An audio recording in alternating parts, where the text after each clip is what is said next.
Tu l'as certainement vu passer, Uniswap travaille actuellement sur une V4 de son protocole. À travers cette mise à jour, Uniswap Labs souhaite offrir aux fournisseurs de liquidités une personnalisation quasiment infinie de leur stratégie de market making.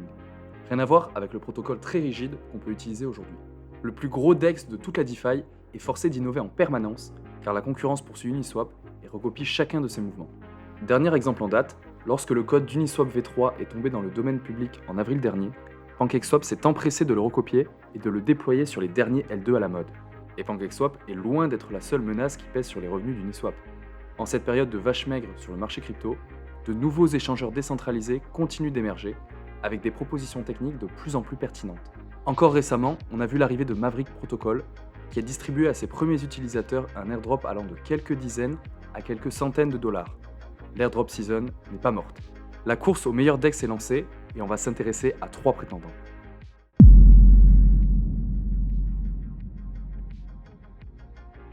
Le premier de ces DEX émergents est Swap Finance. Swap souhaite créer une infrastructure permettant de répondre aux besoins des market makers professionnels, contrairement aux AMM classiques qui offrent des rendements faibles, voire négatifs, pour un risque élevé. Concrètement, ils veulent importer dans la DeFi les stratégies utilisées en finance traditionnelle depuis plusieurs décennies, tout en conservant les avantages de la DeFi, à savoir la transparence, la souveraineté, l'interopérabilité et l'ouverture. Cette stratégie est implémentée par des algorithmes off-chain qui auront d'ailleurs connaissance des prix sur Binance et sur Coinbase. En ayant connaissance de ces prix, Swap pourra se protéger des arbitragistes. Mais même si les calculs sont réalisés off-chain, et même si Swap donne l'impression de s'intéresser aux market makers professionnels plutôt qu'au retail, la plateforme est non custodiale et la souveraineté des fonds appartient toujours aux fournisseurs de liquidités. Pour le moment, il n'y a que 2 millions de dollars de liquidités sur la plateforme, avec peu de volume et les rendements effectifs sont assez faibles. On est vraiment early là-dessus. Côté VC, Swap a levé 4 millions de dollars. Le fondateur Cyril Pastour a d'ailleurs confirmé l'émission d'un futur token. Ce jeton devrait être distribué sous forme de liquidity mining rétroactif.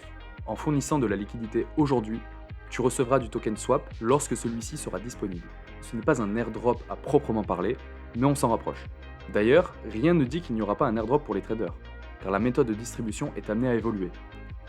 A noter qu'un airdrop pour les utilisateurs de la V1 est confirmé. Concrètement, qu'est-ce qu'on peut faire sur Swap aujourd'hui ? À titre personnel, les pertes impermanentes sur des paires instables me rebutent complètement. Mais il y a une paire USDC-USDT sur Polygon, j'y dépose régulièrement des stablecoins dont je n'ai pas besoin sur le moment. C'est un moyen simple et quasi gratuit de se qualifier pour une distribution de jetons, quelle qu'en soit la forme. La proposition de valeur de Swap est intéressante, mais reste à voir si la plateforme sera capable d'attirer de la liquidité et des utilisateurs.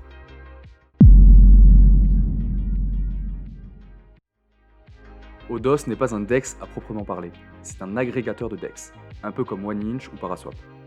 Il est construit par des développeurs qui travaillent habituellement sur ce graphe.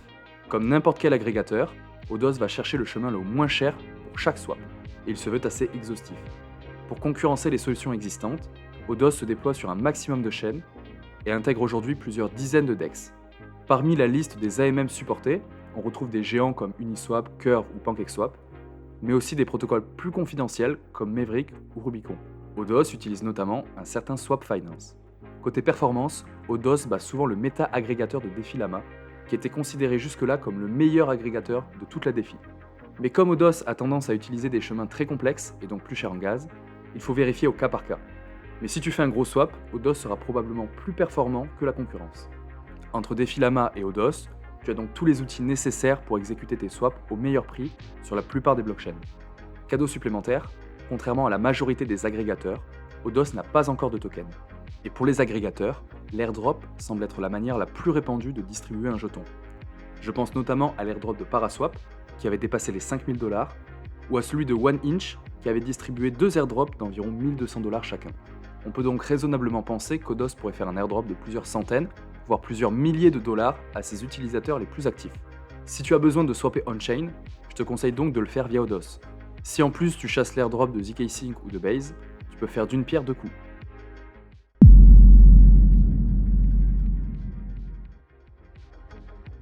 Le troisième DEX qu'on va analyser aujourd'hui, c'est Mangrove. Mangrove affirme vouloir être le premier DEX programmable et se démarque de tout ce qui se fait on-chain aujourd'hui en proposant un modèle de carnet d'ordre. Exit donc le modèle de l'AMM et des pools de liquidité avec leur rendement plus ou moins délirant. On se retrouve face à quelque chose qui ressemble plus à un Binance qu'à un Uniswap. Cette approche originale a permis à Mangrove de lever 7,4 millions de dollars en 2022. Au début de la DeFi, les premiers DEX fonctionnaient sur un modèle de carnet d'ordre. Mais les frais Ethereum et le manque de liquidité et de traders les a tués, au profit des AMM type Uniswap qu'on connaît aujourd'hui. Mais désormais, le contexte est beaucoup plus favorable. De nouvelles chaînes comme Polygon sont arrivées avec des frais de quelques centimes, et la liquidité a explosé sur les dernières années.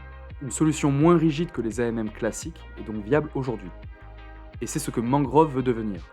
Le protocole souhaite permettre à chacun de proposer et d'accepter des offres d'échange pour n'importe quel actif, en suivant sa propre stratégie ou en s'inspirant de celle d'autrui.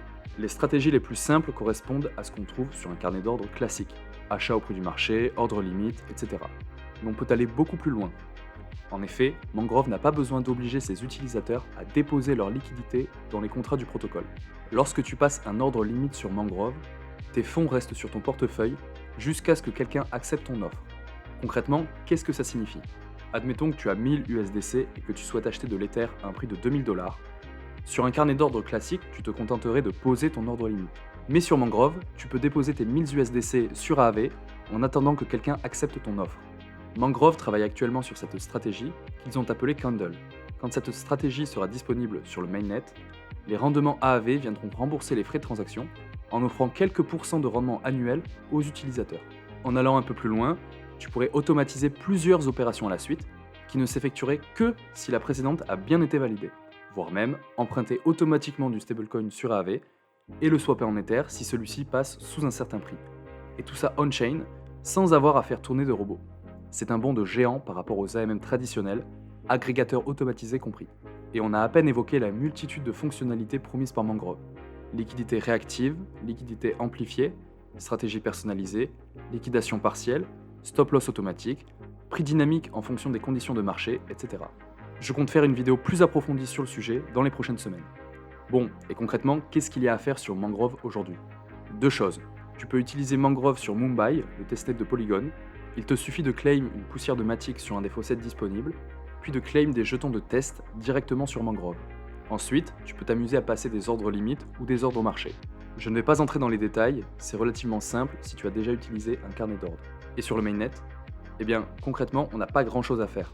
Une version très alpha du protocole a été déployée, mais uniquement sur Polygon, et cette version ne comporte qu'une seule paire, USDC-USDT. Rien de bien fou. Si tu le souhaites, tu peux t'amuser à faire quelques transactions pour te construire un historique, mais rien de plus.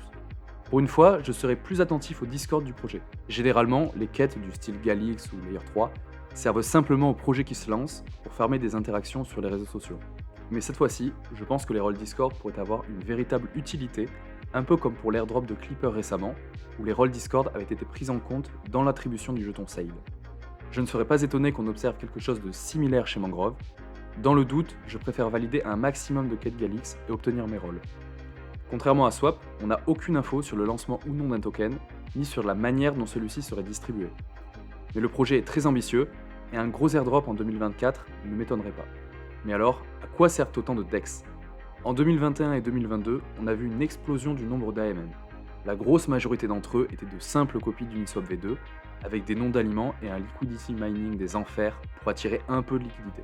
SushiSwap et PancakeSwap ont créé une véritable mode, et on a eu le droit au Hamburger Swap et au Pudding Swap. Aujourd'hui, tous ces protocoles ont complètement disparu, et il n'en reste qu'une liste de transactions dans l'historique de la blockchain.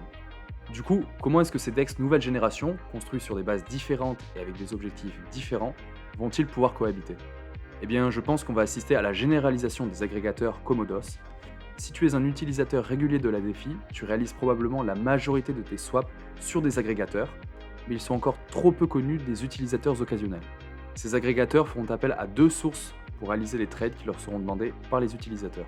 Premièrement, ils chercheront si une offre réciproque existe sur des DEX à carnet d'ordre qui seront moins chers que des AMM, car pas de frais à reverser à des fournisseurs de liquidités.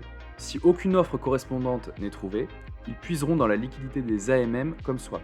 Ces AMM seront plus perfectionnés que ceux qu'on a connus sur les dernières années, avec des rendements assez faibles et une protection contre les arbitragistes. Ils seront destinés avant tout aux professionnels, plus qu'au retail.